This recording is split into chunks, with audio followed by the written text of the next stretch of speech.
isang hukuman sa San Juan City ang tumanggi sa petisyon ni Senator Jinggoy Estrada, na humihiling ng temporary restraining order laban sa dating inhinyero ng Department of Public Works and Highways na si Bryce Hernandez.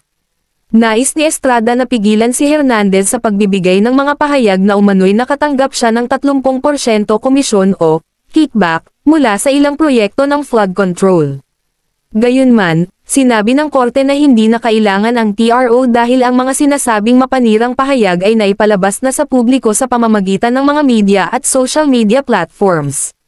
Dahil dito, hindi na umano maibabalik o mapipigilan ang pagkalat ng mga impormasyon. Bilang tugon, iginiit ni Estrada na walang katotohanan ang mga akusasyon at naghain siya ng kaso ng perjury laban kay Hernandez.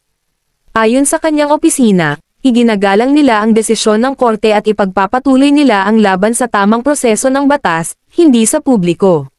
Samantala, itinakda ng korte ang pagdinig para sa writ of preliminary injunction sa ika-12 ng Nobyembre, kung saan muling tatalakayin kung dapat bang ipagbawal kay Hernandez ang patuloy na paglalabas ng mga pahayag laban sa senador.